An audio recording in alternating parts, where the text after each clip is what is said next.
right.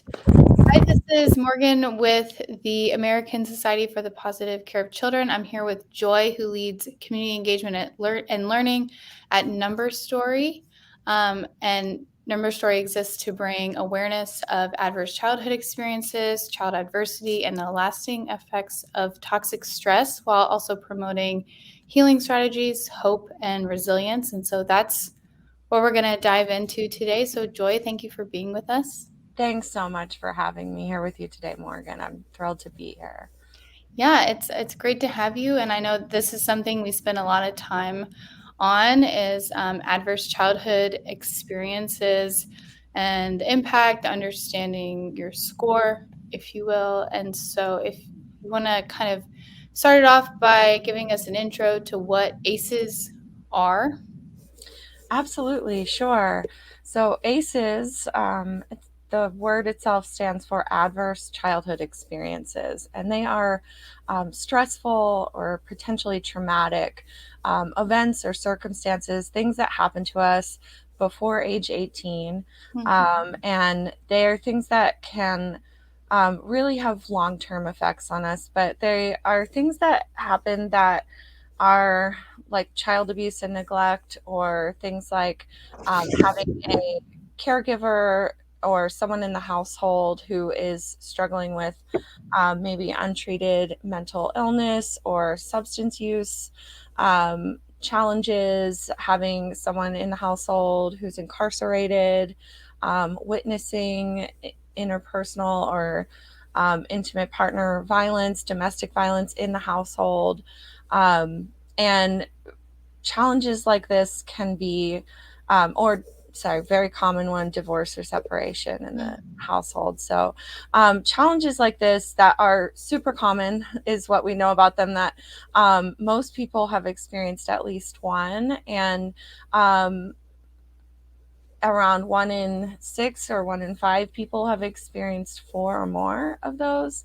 And what the science around this study that was done in the 90s found that the more of these ACEs that we have when we're young, the higher our odds are of long term negative outcomes in lots of areas of our life. So there are lots of impacts when we're young to Mhm. our education, our impacts our brain development, our and not only that, but lots of changes in our body too. And so um, we've really tried to create awareness and education around what are those impacts, how's that work, and what we can do about that. So that's sort of what ACEs are, and what Yeah. our mission as Number Story is, to shed some light on this so that we can create change. Yeah, so you mentioned like obviously there are impacts in the moment when you're in the middle of the stress, but then it lasts long term. You mentioned, can you dive a little more into what that looks like with the different categories of outcomes and how it kind of manifests over time? Yeah, absolutely.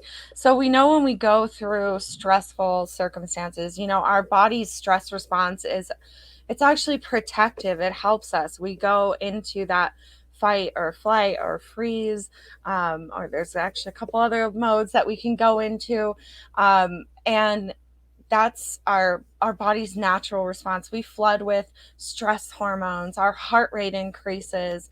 Our our whole nervous system and our body systems are all kind of taken over in that intense stress response of the moment. But when we're developing during our early years, if that kind of response happens repeatedly, and that stress response is activated kind of frequently, either sort of repeatedly, or kind of at a level where it's kind of going on chronically over a long period of time, or during developmental periods when our brain is really needing to be growing and paying attention to all of these other things we need to be doing while we're building these neural connections, and our brain is, it's really being built as we grow and develop, the younger we are too. So during these critical periods of our early development, if we're instead being flooded with all of these stress hormones, this stress response because of the circumstances around us in our environment, the stress that we're under, that natural normal stress response can actually become what we call a toxic stress response. And that toxic stress response can impact not just how we're feeling, like our anxiety levels and things like that, which are also really important, but also our developing brain architecture, our neural pathways, and then our endocrine system, our metabolic systems, our immune systems, our Wow. digestive system, all of our body's developing systems get altered by the changes brought on by that toxic stress response that we experience. And so that ends up causing what we now know are there are over 40 ACE associated health conditions, Wow. including many of the leading causes of death, things that are like asthma, heart disease, you know, along with behavioral things that we know, like smoking, drinking, drug use. All of the risk of those things go way up, and not because it's sort of, we're maybe making poor choices, is a lot of times how society frames those kinds of things, Right. but it's actually we are maybe trying to regulate our body's dysregulated systems with things that help us cope with those stress hormones that are out of whack, or chronic Yeah. conditions we're experiencing. So there's so many ways that our bodies are impacted lifelong, but then we also are experiencing challenges maybe in relationships. Though if we have 4 or more ACEs, we're 32 times more likely to experience challenges in school, either with learning or behavior. So this is really, this is kind of the scary part that I'm leaning into now, is that it is a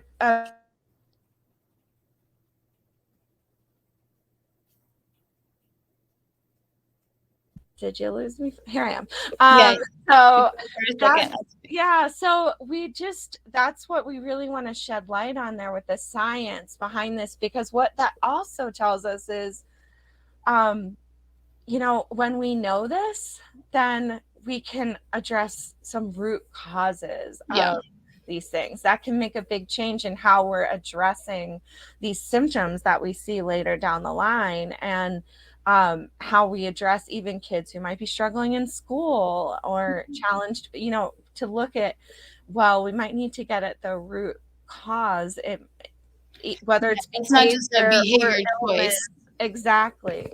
What's underlying that? What's the whole picture? So it can really change how we approach a lot of things, even how the grace we give ourselves, and understanding our own stories better of what's going on with us, and how to address our needs and our kids' needs in a different way.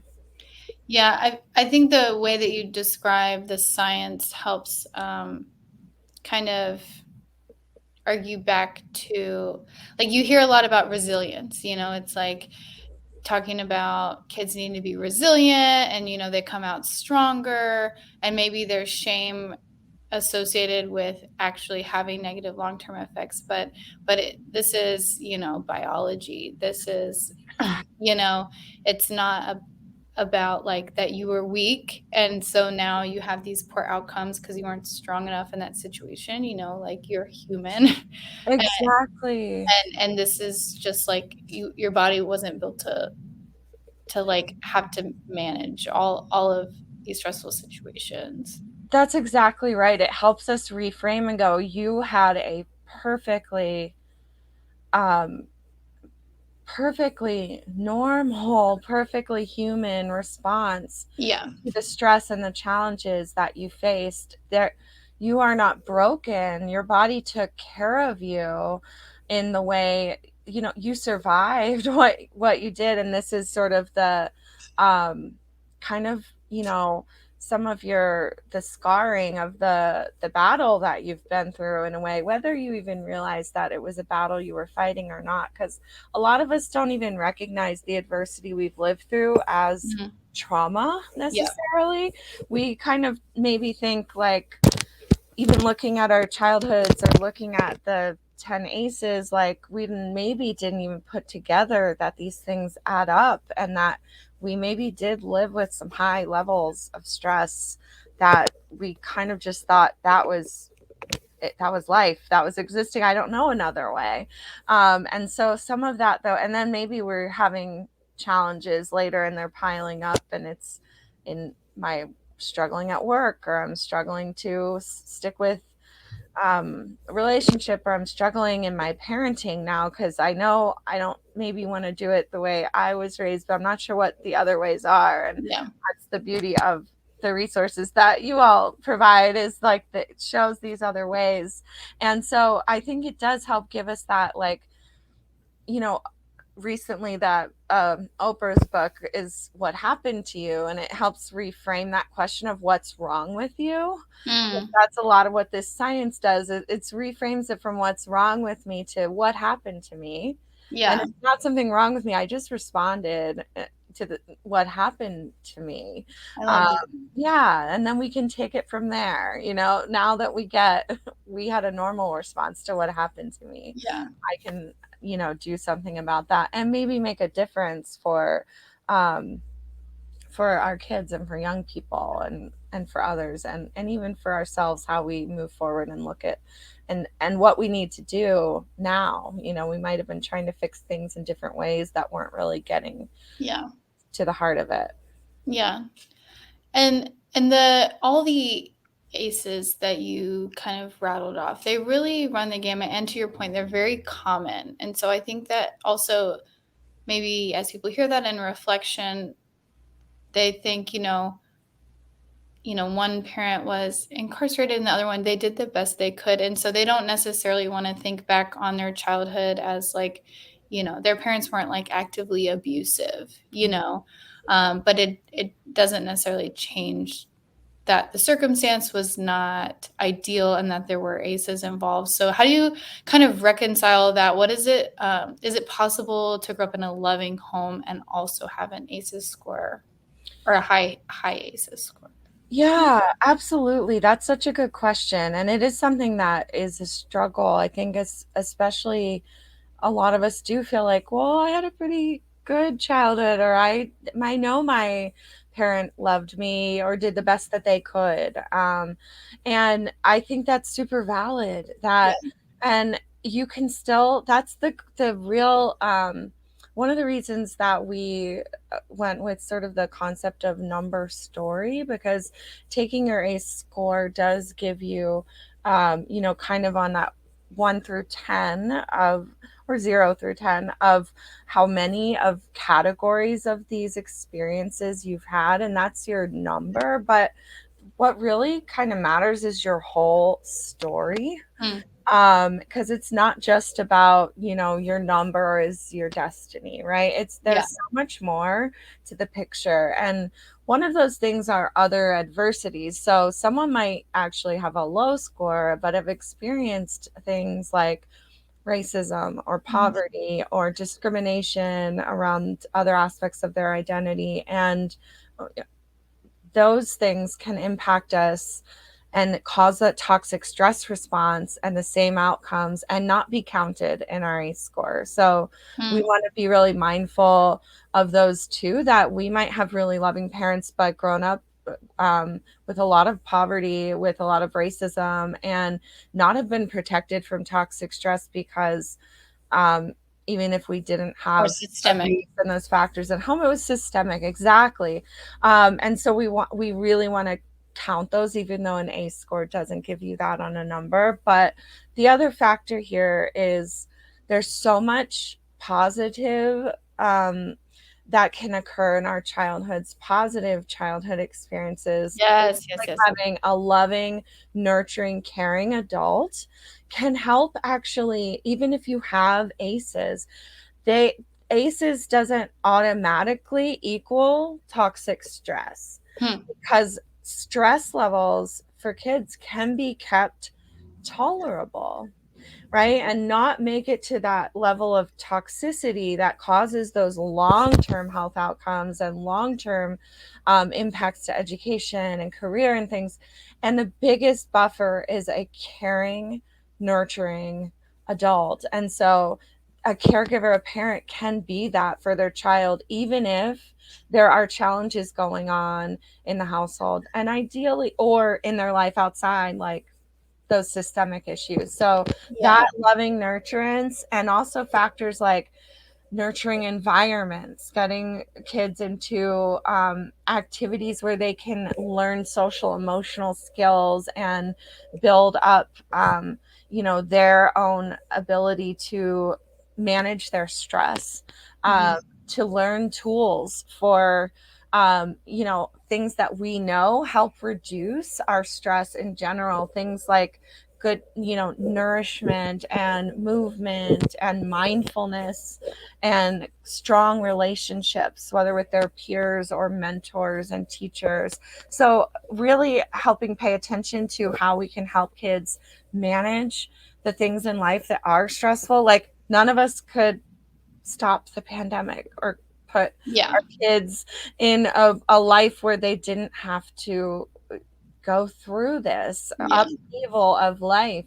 So that's a major stressor that is impacting our young people. So all the best we can do is give them as much caring and nurturing and um, access to those positive experiences and Yeah. people that we can.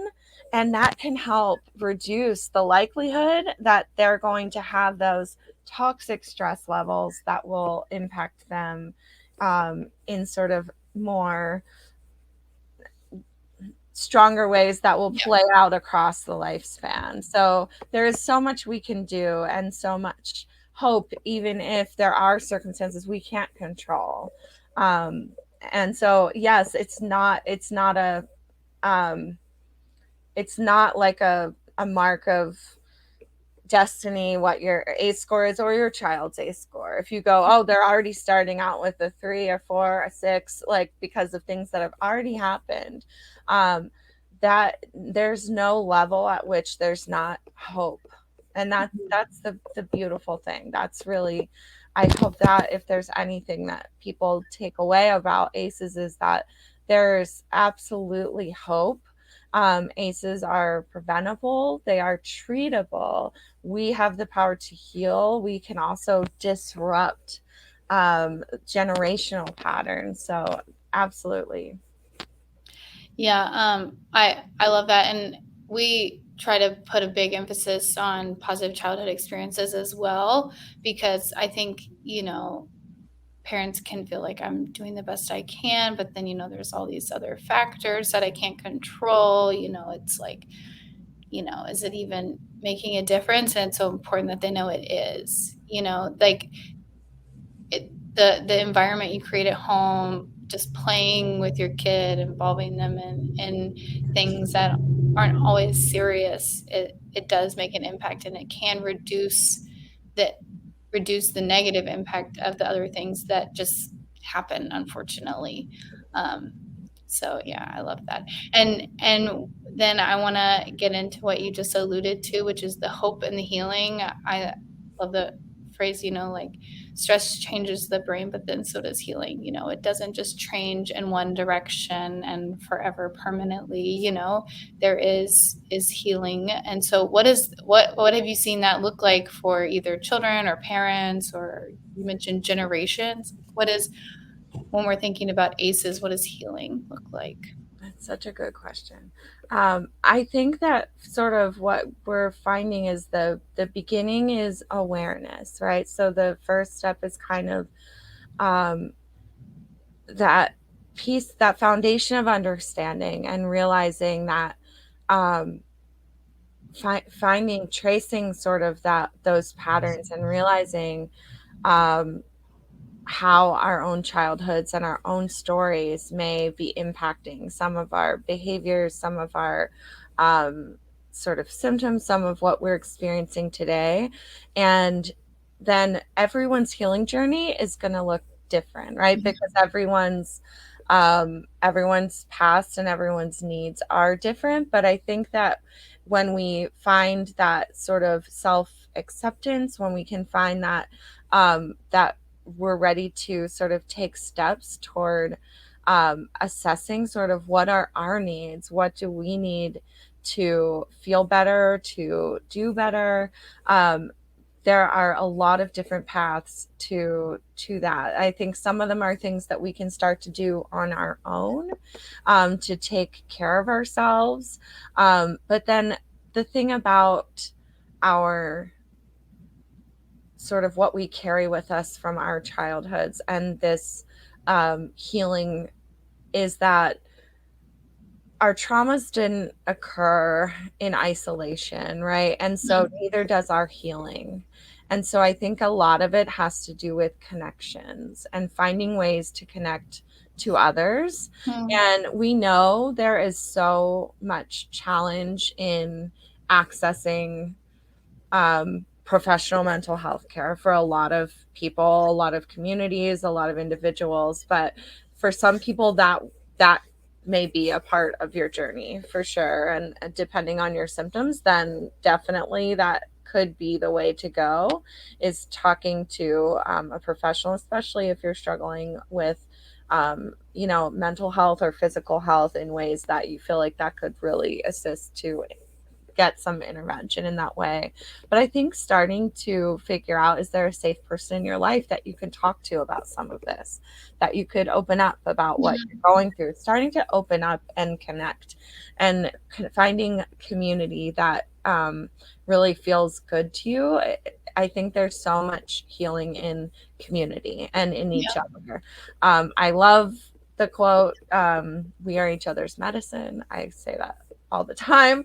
But I really believe in that. I think Yeah. it's one of like the biggest things that I try to live by, is kind of finding other people and communities. And especially if you're a parent and you're looking to do something like this, like a healing journey around your own childhood, looking for those communities of other parents who are kind of doing the same thing. And that is a great space to Mhm. start healing in. But there are strategies to help in our day to day reduce our stress. I named a few of them about for kids, because the great thing is, the same things that help reduce kids stress, like movement, healthy sleep, nourishment to our bodies, mindfulness practices, healthy relationships, really taking care of our mental health, um, and spending time in nature. Those strategies are also good at helping heal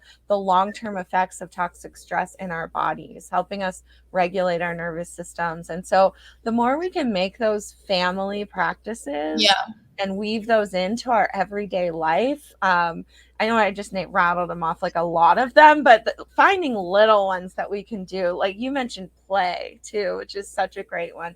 Finding ways that we can weave in those things together as a family, that helps all of our stress levels, like gets those extra stress hormones out of us, and helps do that for our kids too, which is actually helping prevent the stuff that we might have going on from our childhood still in our Mhm. bodies, and helps healing us while helping prevent things for our kids. So it's really good stuff to kind of work on together as a family, just finding those little moments to be Yeah. mindful together, talk about feelings that we're noticing each day, like how, just talking about how we're feeling, spending a little bit of time in nature, even if that's like we have to get creative about it. I know not everyone has access to it. There's literally, it's even been proven, if we watched a nature show together, that has similar Mm. effects on our brain. And doing little things that we can do to weave those positive experiences in for us as a family as a whole, all of that prevention stuff is also the healing stuff too. And to that end, there's also like lots of specific trauma focused therapies and things if we need some more of that like advanced help for where we're at, if Mhm. we're facing some particular challenges from our past traumas that you might want to dig a little bit deeper into and speak with a professional around. And I just love all the different like layers that you shared. Obviously there's need for professional help at times, but then in some cases it can be so simple. It can be just like simple things that work for both you and your kids. And that is, I think, just like a parent's dream is, because so many things it has to be like, I need to go like do this for me. And that means I have to arrange childcare. And now it's an additional expense and it's more work. So to know that like your healing can happen for you while also doing the prevention for your child all at the same time, because, just like the methods are universal, and they're fun. And as a mom, I love that. Right? Anything. That's the thing. We want to like find simple ways to kind of do something that, while it's simple, we know is not easy, like it does feel sometimes, especially for those of us with higher ACE scores, like it's not easy to do self-care. Sometimes it's not easy even to like get myself to do the things I know I need to do to Yeah. take care of myself. It's a lot easier to go, oh, I have to do these obligations in my day. I've got so much to run around for. But sometimes when you can think about, this is for all of us, and leaning into the fun is a really, really good way to put it. And just knowing, even taking, just starting small, like Yeah. one tiny step to work a few minutes of this into the day, or like doing one thing a week where we make a fun memory together, like that can help heal our inner child and give our child this positive like haven moment with us they can hold on to and remember through their week. Like those little things can really start to just turn things around for us and just give us a little bit more to hang on to. Yeah. Yeah, so I think that's the thing too, is like not letting our healing become like a burden and obligation. And another thing that's burning us out is like the burden of working on our healing. Like we've got to try to kind of to make that twist, especially as parents. There's already a lot of that can be heavy for us in life, especially if our kids are struggling too. But Yeah. finding those ways to work those moments in and making it work for both of us, I think is, for everybody, is really, really helpful. Absolutely. Absolutely. Well, Joy, I think that you've given us just some amazing information and also really helpful tips and advice for how parents can, work on themselves and healing and understanding their own stories while also, integrating how they're passing that along for future generations.